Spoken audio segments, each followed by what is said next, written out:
Good morning. সবাই কেমন আছো? আমি ভালো আছি।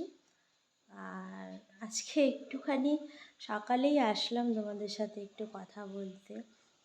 তো সকালটা এখন বাজে 11টা। ছোটো মেয়েকে স্কুলে দিয়ে আসলাম। সকাল থেকে উঠে কিছুটা রান্নার জোগাড় করে বিছানা তুলে, আমার যেহেতু গোপাল আছে, গোপালকে ঘুম থেকে তুলে তাকে ভোগ দিয়ে ছোটো মেয়েকে স্নান করিয়ে রেডি করে ওকে খাইয়ে দিতে হয়, খাইয়ে দিয়ে আসলাম। এবার আমি শুধু চা খেয়েছি, আমি এখনও ব্রেকফাস্ট করিনি। তো এখন আমি ব্রেকফাস্ট করব, রান্না বান্না করব।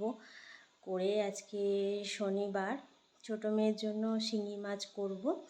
তো ওর জন্য শিঙি মাছের ঝোল তো হবে। আমাদের ভাবছি মেথির শাক আছে, মেথির শাক ভাজা হবে, ডাল হবে, আর ভাবছি আর একটা কিছু বানাবো। খুব কম আইটেমই আজকে করব।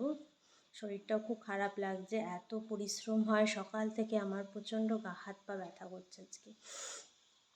বাড়ির A to Z সবটা আমাকে করতে হয়, বাজার হাট থেকে বাচ্চাকে সামলানো, সব কিছুই মানে একা হাতে সবটা করতে হয়। ওই জন্য খুব মাঝে মাঝে শরীরটা একটু খারাপ লাগে। তো তোমরা সবাই কেমন আছো একবার বলো আমাকে।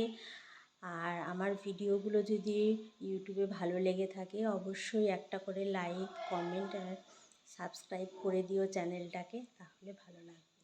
তো এখনকার মতন চলো টাটা। দুপুরে রান্না বান্না কমপ্লিট করে নিয়ে আবার আসবো।